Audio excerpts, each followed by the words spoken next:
Hey, welcome.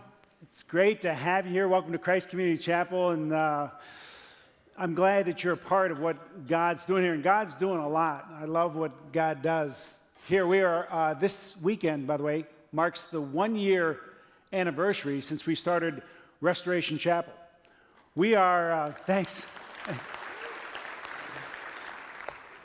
You guys are my clappers. Most of you know that we are one church that worships in several different places. We worship here at Hudson, in the sanctuary, and over in the cafe. Welcome, you guys.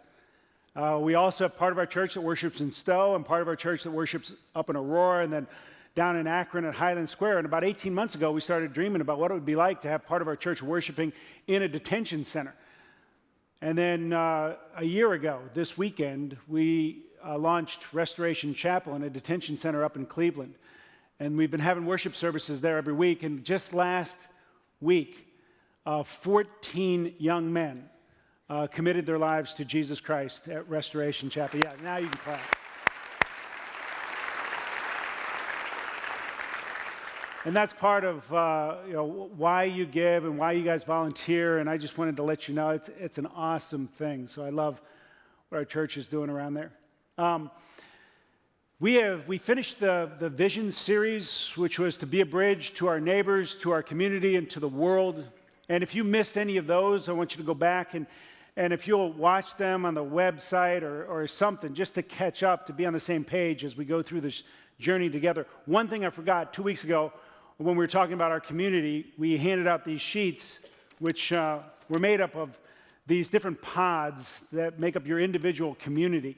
And on the back of these sheets, I put these local ministry partners that we have, and I asked you to pick one and make it part of your community, your pod to pray for. What I failed to tell you is that you can get on our website, and it's very easy, just a couple of clicks, to type in the local ministry partner that you chose, and then you'll get pinged once a month with a prayer request for them or an update on what's going on in that ministry, and that'll help you to remember to pray for them. So I just want to make sure that you know to do that when you go home today. That'd be great.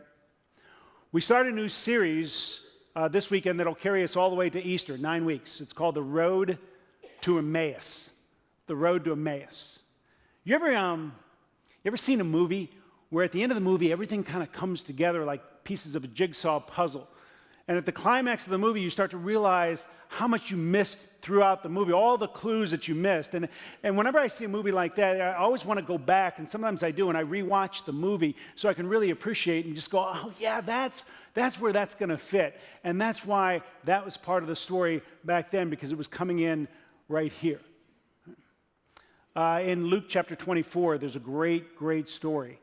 It happens on the day of Jesus' resurrection. He died on a Friday. He was resurrected on Sunday.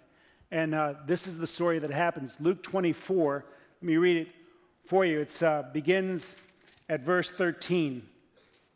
And it's about two of these guys who were followers of Jesus, and they're on this walk from Jerusalem to a little town called Emmaus. And it says, that very day, two of them were going to a village named Emmaus, about 7 miles from Jerusalem. And they were talking with each other about all these things that had happened. While they were talking and discussing together, Jesus himself drew near and went with them. But their eyes were kept from recognizing him, and he said to them, what is this conversation that you're holding with each other as you walk? And they stood still, looking sad. Then one of them, named Cleopas, answered him, are you the only visitor to Jerusalem who doesn't know the things that have happened there in these days? And he said to them, what things? And they said to him, concerning Jesus of Nazareth, a man who was a prophet, mighty in deed and word before God and all the people, and how our chief priests and rulers delivered him up to be condemned to death and crucified him. But we had hoped that he was the one to redeem Israel. Let me stop there, and I want you to not miss the irony there. That Jesus is standing with them resurrected after being crucified. And they say to him, yeah, Jesus, we really thought he was going to redeem us. But then he went and got himself crucified. Rats. And Jesus is standing there and knows the only way that they could ever be redeemed as if he had been crucified. And so it goes on, and it says, and hope that he was the one who redeemed. Yes, and besides all this, it is now the third day since these things have happened. Moreover, some women of our company amazed us. They were at the tomb early this morning, and when they did not find his body, they came back saying that they had even seen a vision of angels who said that he was alive. Some of those who were with us went to the tomb and found it just as the women had said, but him they did not see. And he said to them, O foolish ones, and slow of heart to believe all the prophets have spoken, was it not necessary that the Christ should suffer these things and enter into his glory? And then verse 27, then beginning with Moses and all the prophets, he interpreted to them in all the scriptures the things concerning himself. What happened on that road to Emmaus is that Jesus, these guys, they didn't even understand how all the jigsaw puzzles had come together and how the whole movie was about, had climaxed at the crucifixion and resurrection. And so Jesus is going to unveil that to them, but then he's going to go back to the beginning of the movie and show them all the spots in the Old Testament that pointed to the gospel and the cross. And so they walked, and as they walked, it must have been one story after another they had heard since they were little kids. And when Jesus would tell the story, he would get to the part where he would show them how it had to do with himself. And they would go, wait, that story, that's about Jesus? And they go, man, we missed that. Oh, and then he'd tell another story, and they go, that one too? And that one? And the thing that bugs me about these guys at the end of the whole thing, after they've walked 7 miles and Jesus has just unpacked the Old Testament and explained to them how the Old Testament fits into everything, they didn't write it down. And I'm just going, really? Seriously? When I get to heaven, I'm going to punch one of them. Because wouldn't it be great to have all those things that Jesus had just said, this is what it was about. This is what that story was. The story was all pointing towards this. And so we don't know exactly what they talked about, but I want to go back these 9 weeks, and I want to look at Old Testament stories that pointed to Jesus. What we know from this passage is that all of them, there's just one, it's just one movie. And the movie has one climax, and the climax is the gospel with Jesus on the cross and resurrected. Right? And so everything that goes before that is all pointing toward that climax. And so we're going to actually begin and end the series at the same story in the Old Testament. There's one story in the Old Testament that's huge for all Jewish people. And that's when God reached down with a mighty hand and delivered the people of Israel out of slavery in Egypt. And he brought them out. And that whole process is called simply the Exodus, when the people of God were brought out. And so on Easter, we are going to hit the part of that story that started the story, what's called the Passover.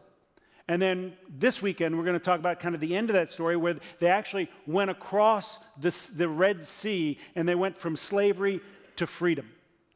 And we're going to see how all of that is about Jesus. All right, so turning your Bibles to Exodus chapter 14, and let me read this great story that is told. Exodus chapter 14, I'll begin reading at verse 5 and go all the way to verse 31. It's a long story.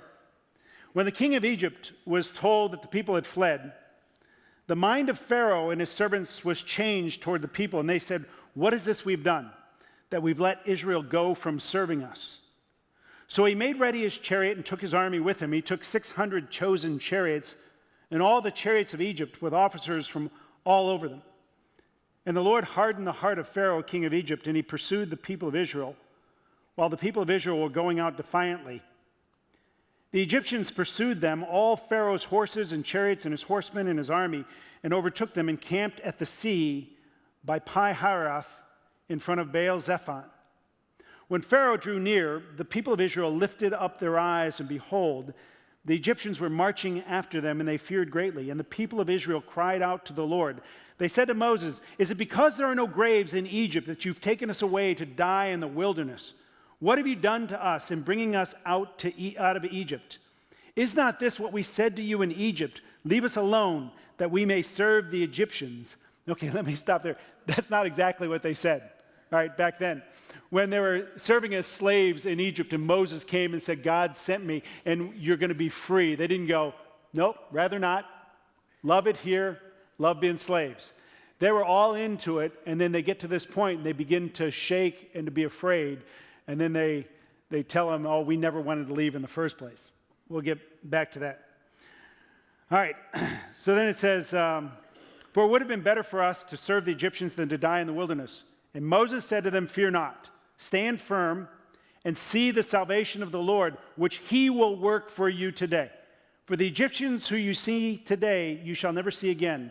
The Lord will fight for you, and you have only to be silent.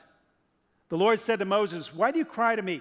Tell the people of Israel to go forward. Lift up your staff and stretch out your hand over the sea and divide it, that the people of Israel may go through the sea on dry ground. And I will harden the hearts of the Egyptians so that they will go in after them, and I will get glory over Pharaoh and all his host, his chariots and his horsemen. And the Egyptians shall know that I am the Lord when I've gotten glory over Pharaoh, his chariots and his horsemen. And the angel of God, who was going before the host of Israel, moved and went behind them. And the pillar of cloud moved from before them and stood behind them, coming between the host of Egypt and the host of Israel. And there was the cloud and the darkness, and it lit up the night, without one coming near the other all night. Then Moses stretched out his hand over the sea, and the Lord drove the sea back by a strong east wind all night, and made the sea dry land, and the waters were divided. And the people of Israel went into the midst of the sea on dry ground, the waters being a wall to them on their right hand and on their left. The Egyptians pursued and went in after them into the midst of the sea, all Pharaoh's horses, his chariots, and his horsemen. And in the morning watch, the Lord in the pillar of fire and of the cloud looked down on the Egyptian forces and threw the Egyptian forces into a panic, clogging their chariot wheels so that they drove heavily. And the Egyptians said, let us flee from before Israel, for the Lord fights for them against the Egyptians. And the Lord said to Moses, stretch out your hand over the sea, that the water may come back upon the Egyptians, upon their chariots and upon their horsemen. So Moses stretched out his hand over the sea, and the sea returned to its normal course when the morning appeared. And as the Egyptians fled into it, the Lord threw the Egyptians into the midst of the sea. The waters returned and covered the chariots and the horsemen. And of all the host of Pharaoh that had followed them into the sea, not one of them remained. But the people of Israel walked on dry ground through the sea, the waters being a wall to them on their right hand and on their left. And the Lord saved Israel that day from the hand of the Egyptians. And Israel saw the Egyptians dead on the seashore. And Israel saw the great power that the Lord used against the Egyptians. So the people feared the Lord, and they believed in the Lord and in his servant Moses. This is God's word. All right. That's a story that those guys on the road to Emmaus had heard since they were able to chew solid food. And they had sung songs about that. They knew that story backwards and forwards, but they had no idea how that connected to what Jesus had just done on the cross. And one of the reasons that I chose this story is because there are so many connectors between this story and the cross that I think this must have been one of the stories that Jesus told. And there are these, let me give you the 4 connectors that we're going to go through this morning from this story to what Jesus did for us on the cross. The first connector is the nature of slavery. The nature of slavery. The second point is the pattern of redemption. The pattern of redemption. The third point is the role of faith. And then the fourth point is the necessity of a mediator. All right? Those are the 4 things that I think connect this story with the story on the cross and the gospel. So let me start with the nature of slavery. The people of Israel had been slaves for several generations. So all these people that are being brought out of Egypt were actually born slaves. They had never known anything other than being a slave. And one of the things that is true about being a slave always is that a slave's value is determined by their master.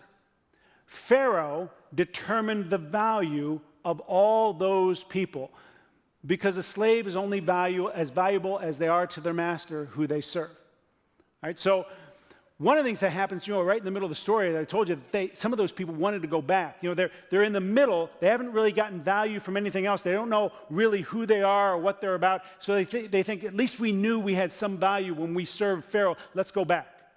Right? And God says, don't go back. One of the things that's interesting when you read the New Testament is the New Testament says over and over again that every human being, all of us, were born into slavery. We are all of us slaves. And it makes sense because every human being has to get value from something. And whatever you get your value from is your master, and you are its slave.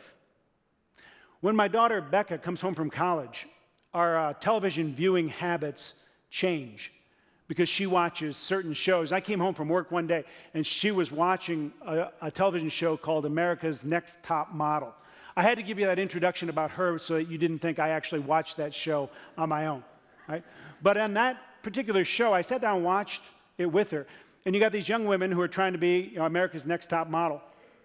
And their value is based on their physical appearance, their beauty.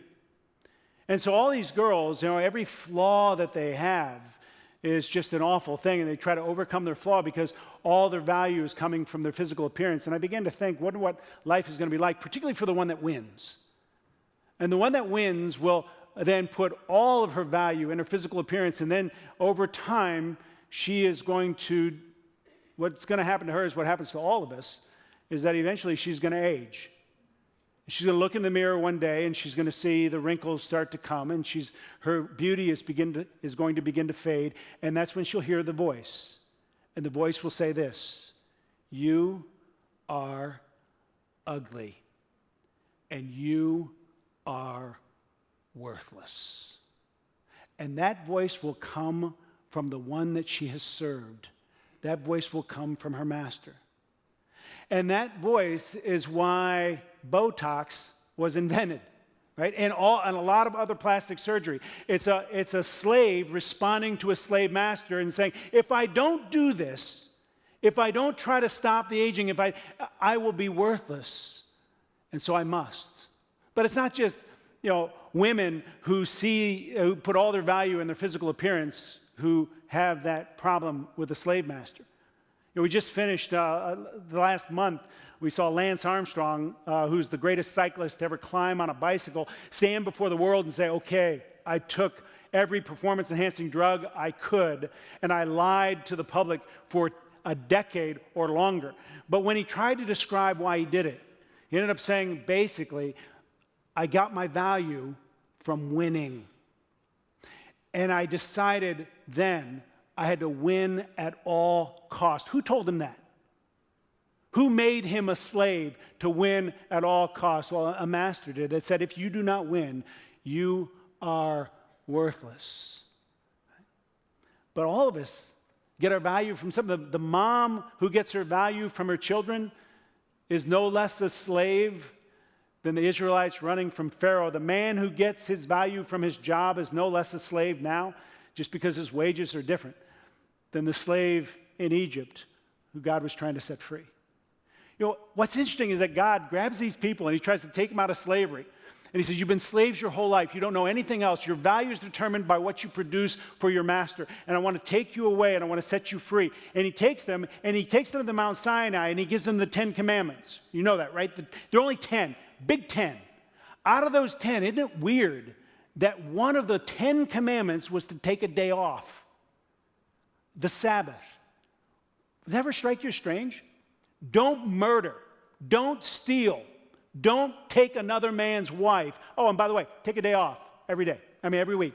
Take a day off. You know why? God was saying you're no longer a slave. You're no longer valuable by what you produce. You're valuable because I have chosen you. You are mine, and I love you. Jesus would be explaining this to Cleopas and the other disciple and just saying, don't you see you're a slave? Everyone's a slave, and I go to the cross to pay a price for you, to purchase you, to redeem you, to grab you out of that slavery so you no longer have to serve whatever master you're serving. Instead, I give you as a child to God, and the Father himself says, you are mine, and I love you. That's why Jesus would stand in the middle of the temple in John chapter 8 and yell, he who the Son sets free is free indeed. This is what he was talking about. So the first connector is this nature of slavery that every single one of us should be able to identify with. And then it goes to the pattern of redemption. So God's going to deliver these people. He's going to redeem them. He's going to take them out of slavery. And the question is, how is he going to do it? And he does it a particular way. In verse 13 and 14, Moses said to the people, fear not, stand firm, and see the salvation of the Lord, which he will work for you today. For the Egyptians whom you see today, you shall never see again. The Lord will fight for you, and you have only to be silent. The Lord will fight for you. Right? Now, one of the things that makes Christianity different than all other religions is this pattern of redemption. That this is the way it is from the very beginning of the Bible all the way through to the cross, that you don't redeem yourself. You can't save yourself. You need someone to do it for you, that God himself will fight for you. We just finished this series, Be a Bridge, right? I said, be a bridge to your neighbor, be a bridge to your community, be a bridge to your world, but I never said be a bridge to God. I never said you could build a bridge to God. Every other religion says that's the way you get to God. You build your own bridge. You try to become a good person. The better person you be, you will become closer to God. You try to clean up your act. You try to quit sinning. You go to church. You read your Bible, whatever it is, and you'll slowly work your way to God. That's not what the Bible says. Christianity says this, that the Lord will fight for you. And that's easier said than done, to be still and let the Lord fight. I mean, imagine these people. I mean, if you were one of these people and you got the Red Sea in front of you here, and you got the Egyptian army coming full bore back here, all their chariots and stuff, and you have this option. You got to try to get across the Red Sea, or you got to go back and surrender and try to become a slave again and hope they don't kill you. What do? Well, I think there were a bunch of people that were on the shore. If it was me, I'd be looking around for something that floated, anything. You know, if I got a couple of big sticks together, wrap them together, I'd get a raft, I'd float across. I got to get across the Red Sea. I might just dive in and start trying to swim, right? So Moses, when he says, listen, stop, be silent, be still, and watch the Lord fight. I think it was hard for the people to stop gathering stuff and just go, okay, I'll stay still, right? This guy named Martin Lloyd-Jones, who was a minister over in Great Britain. He died in the 1980s. He used to ask people questions, like a single question, to try to determine whether they really understood Christianity or not in this pattern of redemption. And the question was pretty simple. He would just say, are you a Christian? And if somebody answered back and they said, well, Pastor, I'm trying, he would know they didn't have a clue, that they didn't understand this pattern. He would know that they were still trying to gather wood, something that would float to get them across so that they could save themselves. Because if you're a real Christian, you understand this pattern, and somebody says, are you a Christian? You say, oh yeah, as crazy as it sounds, the Lord fought for me. Jesus died for me. He fought the only battle that could be fought, and he delivered me. He redeemed me, you see. And then that brings us to the third question, which is, okay, what is our role? What do we do in order to be saved? And the answer, or the third point is the role of faith. Two different times in this passage, okay, God decides that he's going to save this people. He brings them to the Red Sea, which is really kind of interesting. He didn't have to go that direction, but he brings them to the Red Sea, and then he parts the Red Sea, right? And so that twice it says that there's a wall of water on their right and on their left. We don't know how high that wall went. It was high enough so that when the water cascaded back in, it killed everybody that was still in the sea. But there's this path. We don't know how wide the path was. It was wide enough for a chariot to try to get across. Maybe it was as wide as this aisle, maybe 10 feet, 15 feet across. Wall of water, 25, 30, 40 feet high on your right, 25, 30, 40 feet on your left. Moses says, go through, go. My guess is that everybody in that crowd didn't go through with the same level of enthusiasm, right? I mean, think of you. I mean, all of us, if that really happened, and I said, hey, just go, let's go through. There are some people that would just have a blast. There are some people that I think went through that water just laughing, going, look at what God is doing. How great is God? How great is this? This is awesome. And they would run, and they were the ones that would drag their hand across the water, try to grab a fish, just going, look at this, look, right? They're the ones that in the middle turned back to the Egyptians, started giving them obscene gestures, mooning them, woo, we're free, right? And then there are a bunch of other people, I think, that were not so enthusiastic, that stood there looking at the wall of water on their right hand and on their left. And they were going, oh my gosh, I don't know if I don't. And they look back, and the Egyptian army's bearing down on them, and they're going, and people are going, go, man, go. And they start going, oh my gosh, Well, I'm going to die. At every step, they just go, oh, gosh, and the people are making noise. They're going, be quiet. You don't know how this whole thing works. Would you just shut up and I'm just going to barely get it. But they all got across. And this is the point, that the role of faith is not as big as some people think it is. Like, there are some people that think, you know what, in order to become a Christian, I gotta believe with all my heart. I gotta be enthusiastic. I gotta love it. I gotta be the one that drags my hand across. And there are a lot of people that aren't. I got a friend right now that he wants to be a Christian. He should become a Christian. But part of him, he's reading the Old Testament, and he's saying to me, you know what, I read some of the Old Testament, and I just can't believe it. I can't believe all that goes on, and he feels like he has to believe everything in order to have faith, to believe it. I just want to go, man. Just go. Don't worry about believing. Just go across. God offers you salvation. Go. And I think people will hold back because they think it's not going to work. And I want you to know that it's not the quality of your faith that saves you. It's the object of your faith that saves you.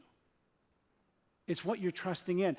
I heard Tim Keller give an illustration of if you're falling off a mountain and you grab onto a root, it's not your faith in the root that saves you. It's the strength of the root. And that's what Christ is. You have a Redeemer who is strong enough to save you with the least bit of faith that you can muster. Just go. Just go. And then that brings us to the necessity of a mediator. It's interesting when you read this passage, one of the things that the Israelites have that the Egyptians don't have is Moses, right? God decides that he's going to work through Moses. God speaks to the people through Moses. When God's going to when he's going to divide the Red Sea, he works through Moses. He says, Moses, raise your staff. You split the Red Sea. Here's my question, why? Why would God have Moses do that? Why would God use Moses as a mediator that would stand between him and the people and constantly be working through Moses? He didn't have to do that. God could have taken the people and saved the people any way he wanted. He could have divided the path. It's not rocket science if there's a big division in the Red Sea for you to go, oh, should I go across? Right? You can figure that out. You didn't need Moses. Why Moses? I think Jesus, on the road to Emmaus, talking to Cleopas, probably said, Cleopas, why do you think God used Moses? Why do you think God used a mediator, someone who'd stand between him and the people, and his power would work through him? And Cleopas finally goes, is that about you? Is that about Jesus? Is that why there's a mediator? There's somebody that God works through? Is that it was pointing toward here, the end of the movie, when you would stand between us and God, and you would make the sacrifice, and you would be the deliverer, and the power of God would work through you. And Jesus would say, don't you see? Someone greater than Moses is here with you now. Right? I think that whole 7-mile walk, was like watching a movie where those guys had known those stories since they were little kids. And they kept hearing this one story after another, and they kept going, oh, that's what that's about. That's what it's about. It's all about the gospel, and it's all about you. I heard one time that someone thinks that the most common phrase in heaven, when we get to heaven, will be the phrase, of course, because it all makes sense. And we're just going, of course. I think that's the way it was all the way in this road to Emmaus. I think those guys were going, of course. Of course, there's a pattern of slavery. We can feel it in our own souls. We've gotten our value from something else our whole lives. And there's a pattern of redemption. We can't save ourselves, but you fought for us. And there is a role of faith, but it's not so huge that it's our power that saves us.